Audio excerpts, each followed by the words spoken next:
नदी के किनारे जलेबी का राज। गांव के छोटे से चौक के बीच में एक पानी की टंकी और उसके एक कोने पर जलेबी सेठ का मशहूर स्टॉल।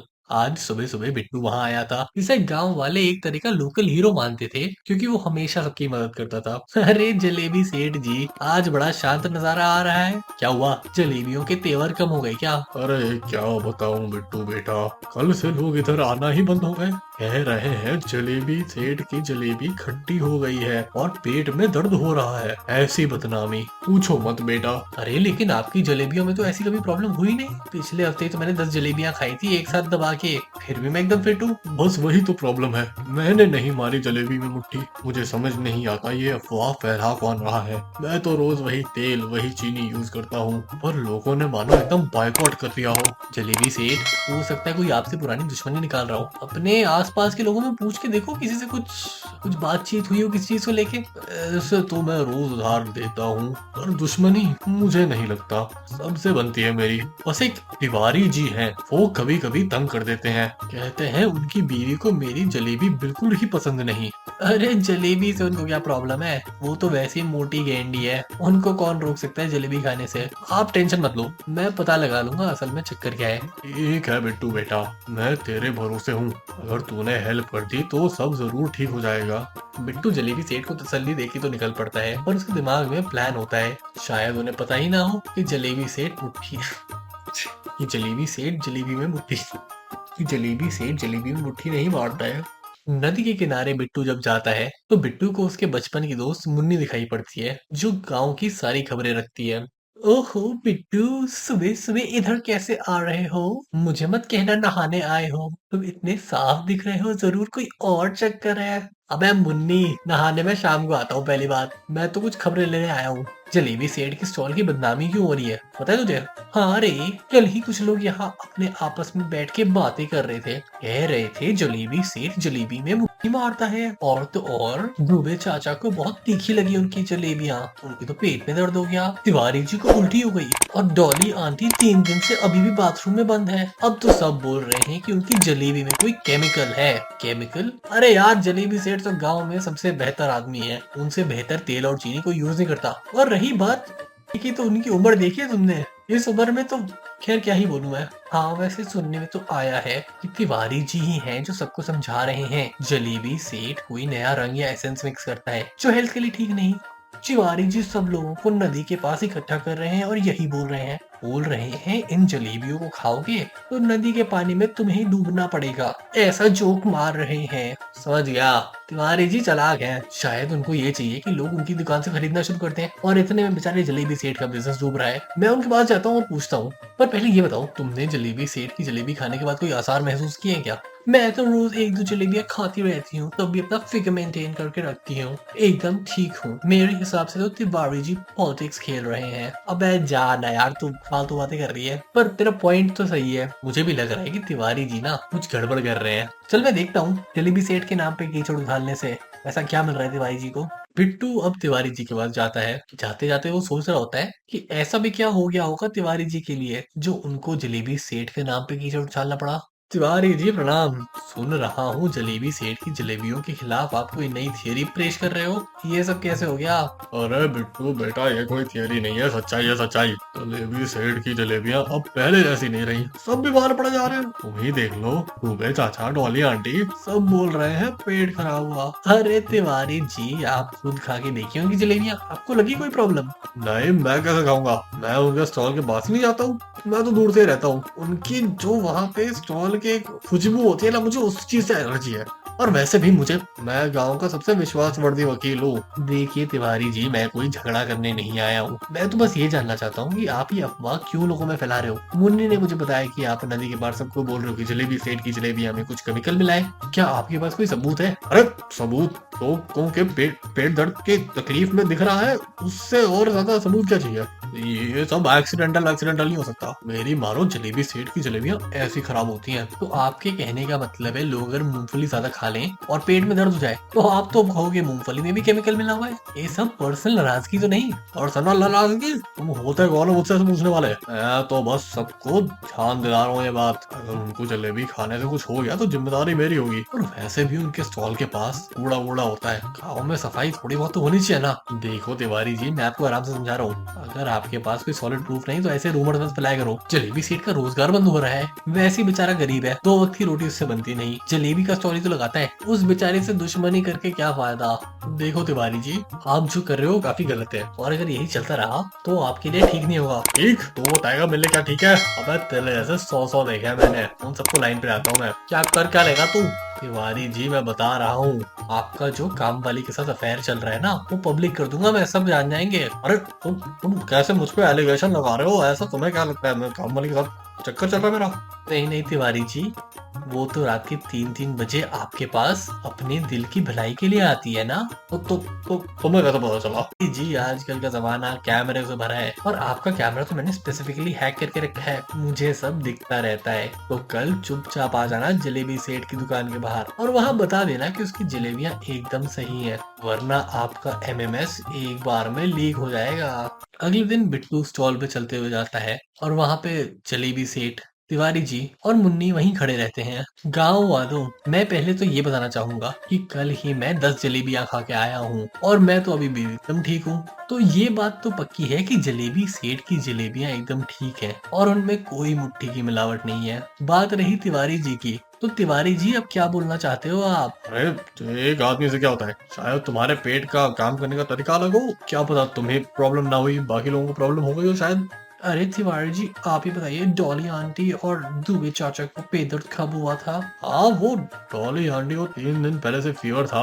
अच्छा तिवारी जी, आप ये बताइए, डॉली आंटी एंड दुबे चाचा को पहले से कोई प्रॉब्लम तो नहीं थी? हाँ डॉली आंटी को 3 दिन पहले से ही फीवर था, और दूबे चाचा का पेट दर्द पहले से ही चल रहा था, पर वो हल्के फुल्के बीमार थे।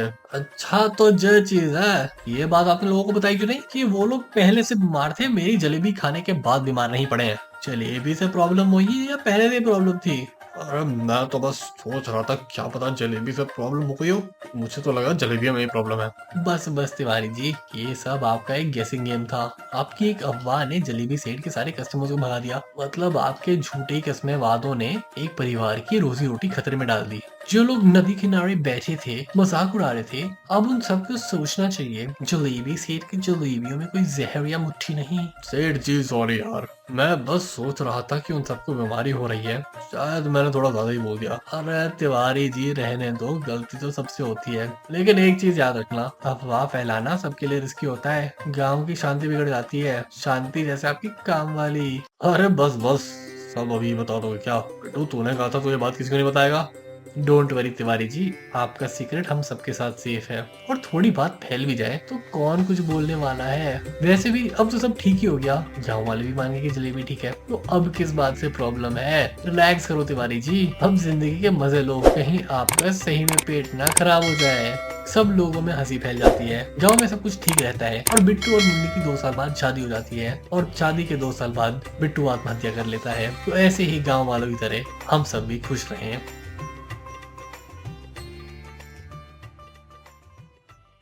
दादाजी की लंगोट में छेद। मध्य प्रदेश में एक छोटा सा गांव जिसका नाम है सुजनपुर। यहाँ की सुबह इतनी ही धीरे होती है जितना मुन्ना का मैथ्स में दिमाग चलता है।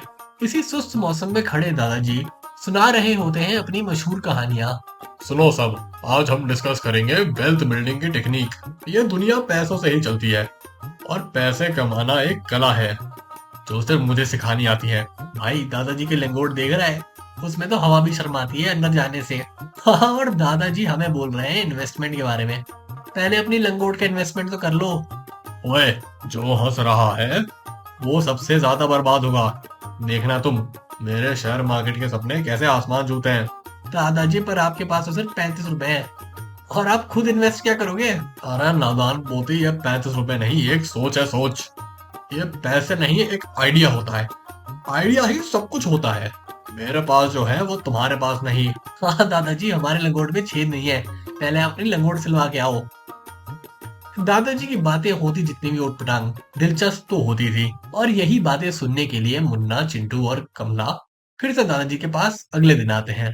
देखो भाई, बिजनेस करना है तो पहले मार्केट समझो। डिमांड और सप्लाई की बातें होती हैं। फॉर एग्जाम्पल, अगर मैं लंगोट बेचता, आपकी वाली लंगोट तो मैं फ्री में भी ना लेता। अरे गधे के पोते, ये सोचो कि मुझे लंगोट बनानी नहीं आती, पर मुझे मार्केट समझना आता है। मैं आइडिया बेचता हूँ, प्रोडक्ट नहीं। आइडिया के क्या करोगे? आइडिया तो एक रोटी भी नहीं ला सकता। और यही तुम्हारी गलती है। जो लोग सोचते हैं रोटी कमाने का, वो कभी केक नहीं खा पाते। ये गांव में केक तो मिलता रहेगा, पर दादाजी पहले अपनी लंगोट तो सही करा लो। अरे ये गांव वालों की छोड़ो, तुम बड़ा सोचो, बड़ा बड़ा सोचो।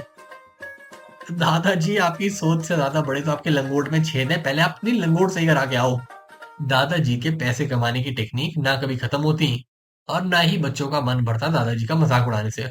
ये देखो, ये होता है स्टॉक मार्केट का ग्राफ। ऊपर जा रहा है प्रॉफिट, नीचे गया लॉस। अरे पर दादाजी, ये तो स्ट्रेट लाइन है। अरे अरे, तुम्हें समझ नहीं आता, तुम जैसे लोगों का ही लॉस होता है। स्टॉक मार्केट में सबसे बड़ी बात है पेशेंस। पेशेंस? आपको तो लंगोट रिपेयर कराने के लिए भी पेशेंस नहीं है दादाजी। आप हमें कैसे खाओगे? अरे मूर्ख बच्चे, देखो, एक शेयर खरीदो, जब वो नीचे जा रहा हो तब बेच दो, और जब वो ऊपर जा रहा हो तो खरीद लो। दादाजी ये तो सबको पता है, इसमें कौन सी रॉकेट साइंस लगा दी आपने? अगर इतना ही ज्ञान होता तो एक नई लंगोटी ले लेते आप। पता है, पर कौन कर रहा है ये? मैं ये बोल रहा हूँ कि तुम इमोशनल मत बनो। स्टॉक मार्केट पे दिल नहीं, दिमाग लगाओ। दादाजी आपके पास स्टॉक्स है? अभी नहीं है, पर मेरा एक प्लान है। हाँ, प्लान तो सबके पास होता है दादाजी।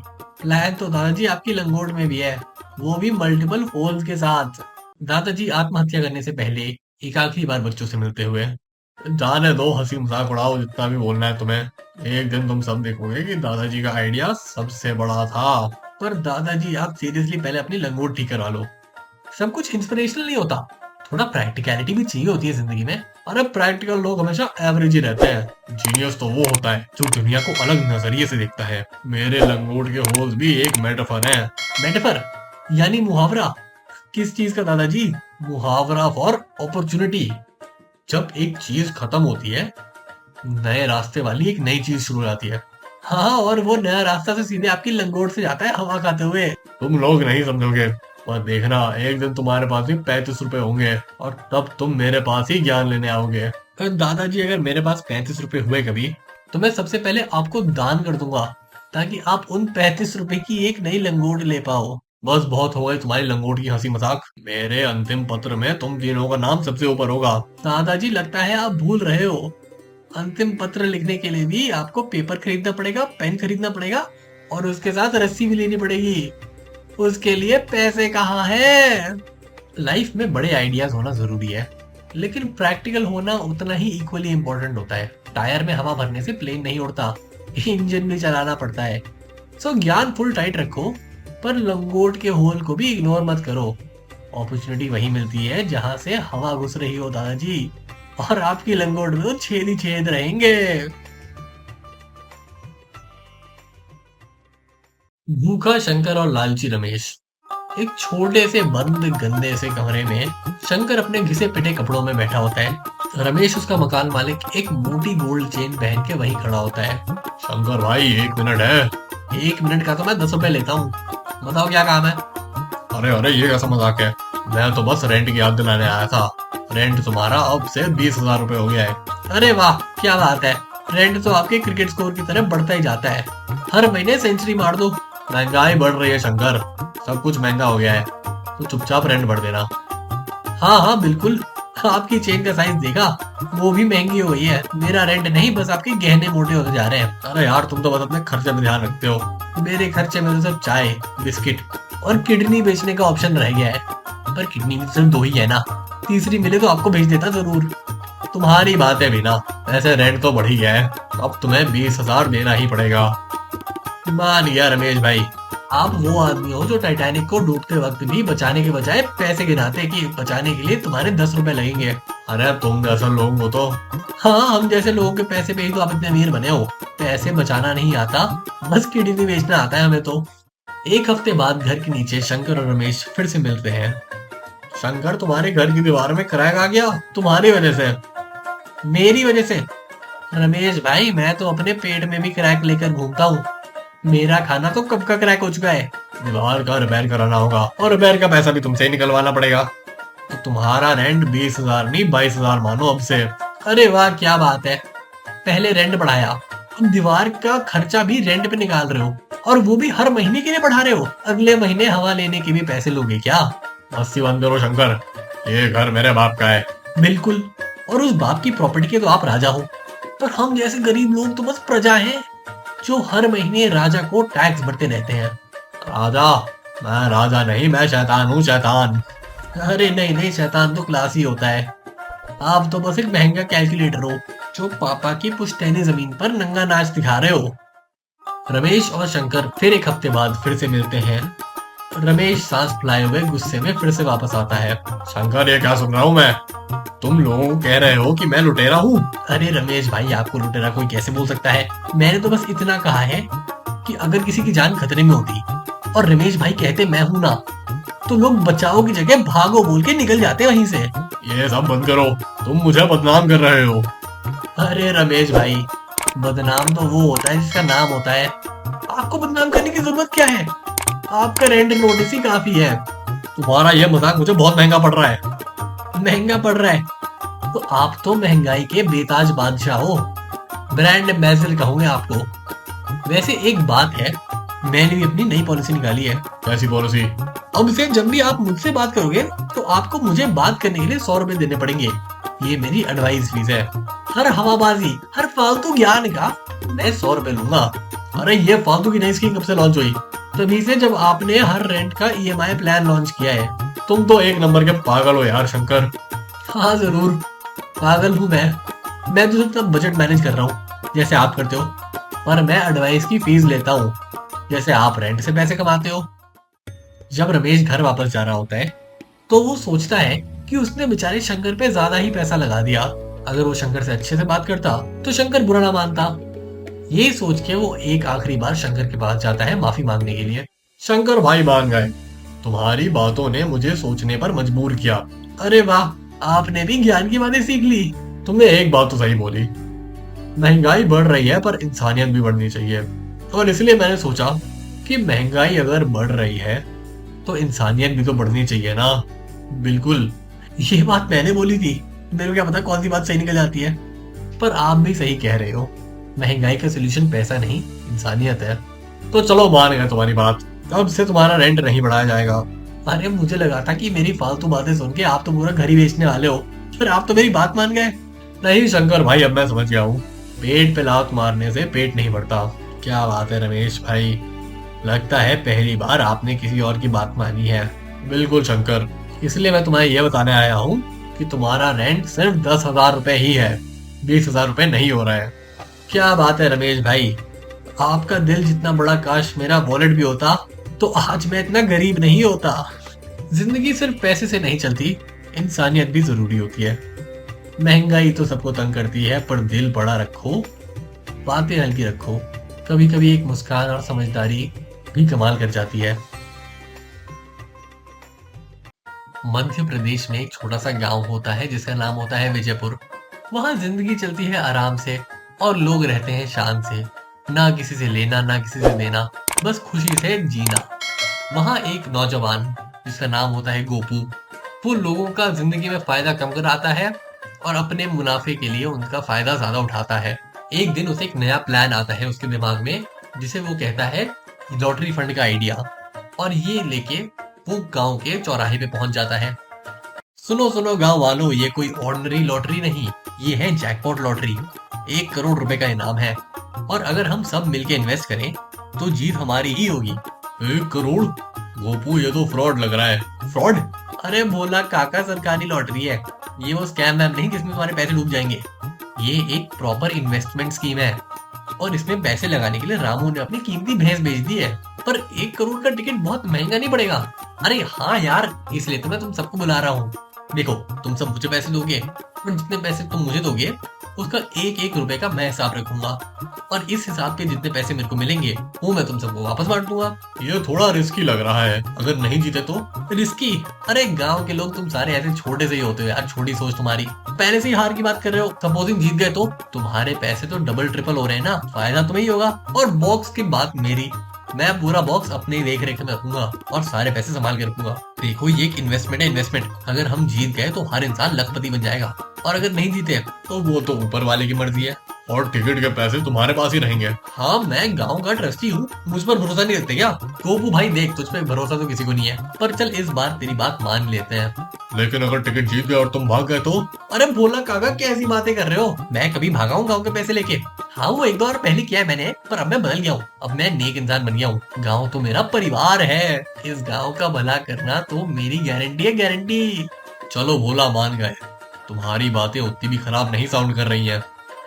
एक हफ्ते बाद लॉटरी के नंबर आते हैं, सब लोग गोपू को बुलाते हैं और उससे पूछते हैं कि पैसे बने कि नहीं। बस अब चमकेगा अपना लक, देखो गांव वालों कैसे जीतता हूँ मैं, करता हूँ पैसे डबल। गोपू भाई तू जीता क्या? हाँ हाँ गोपू, बहुत टाइम हो गया, हमारे सारे पैसे लगे हुए तेरे पास, बता हम पैसे जीते कि नहीं? वो क्या बात है ना कि जो लॉटरी थी ना उसमें थोड़ा सा मिस हो गया, लेकिन ना जो नंबर था एकदम क्लोज था, क्लोज, हम जीतने ही वाले थे। अरे हमारे पैसे का क्या हुआ भाई? जैकपॉट में जो हमने पैसे लगाए थे, जैकपॉट के विनर ब्लैक एंड व्हाइट होते हैं, ये क्लोज वोज कुछ नहीं होता वहां पे। हाँ गोपू, हमने सारी अपनी सेविंग लगा दी थी, अब कहाँ से भरेगा तुम्हारे पैसे? अरे भाई टेंशन मत लो, लॉटरी का एक प्रोसेस होता है, प्रोसेस। हम अगले महीने फिर से ट्राई करेंगे। ऊपर वाले की मर्जी नहीं थी इस बार, तो हम नहीं जीते। अगर अगली बार मर्जी होती तो हम फिर जीत जाते। अबे गोपू ऊपर वाले की नहीं, तो स्कैम चला रहा है, स्कैम। हमारे पैसे वापस कर। देखो देखो देखो, एक काम करते हैं, एक ही तो लॉटरी हारे हैं, अभी 3 और सरकारी लॉटरी बाकी है यार, जहाँ तुम्हारे पैसे सब सही से लग पाएंगे। देखो मैं कहता हूँ तुम लोग ना एक लंबी सांस लो और बस भरोसा रखो मेरे पे। भाई तू पागल आदमी है यार, तू फिर से लॉटरी हरवाएगा नहीं, सबके गांव के पैसे लुटाएगा। तेरे को पता है बल्लू काका ने अपना घर बेच दिया है लॉटरी के नाम पे, टुनटुन मौसी ने अपनी 2 गाय बेच दी है और हीरा ने तो अपनी मिठाई की दुकान बेच दी है, बस तेरी इस लॉटरी के पैसे में लगाने के लिए। अरे भरोसा रखो, थोड़ा वेट करो, ऐसे थोड़ा जीत जाते हैं बस। देखो मैं बस 2 मिनट में आया, ये बोल के गोपू वहां से निकल लेता है। कुछ दिन बाद लोग गोपू के घर के बाहर खड़े होते हैं, पर किसी को गोपू दिखता ही नहीं। अरे गोपू को देखा किसी ने?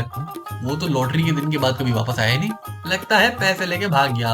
अरे नहीं यार गोपू ऐसा थोड़ा है। तो फिर कहाँ है गोपू? उससे बोलो हमारे पैसे वापस करे, वरना भगवान के पास से डायरेक्टली भेजना पड़ेगा लॉटरी के रिजल्ट देखने के लिए। अरे गोपाल थोड़ा बेवकूफ तो है, पर दिल का अच्छा है, क्या पता वो हमारे पैसे लेके वापस आ जाए। नहीं आया तो उसकी हॉकी स्टिक से दोनों टांगे तोड़नी पड़ेंगी। एक हफ्ते बाद गांव के चौक पे गोपू फिर से सबसे मिलने आता है। तभी वहां से गोपू चलते हुए आता है, सब लोग उसे देखते हैं कि ये पागल वागल हो गया है क्या। अरे गोपू कहाँ था तू?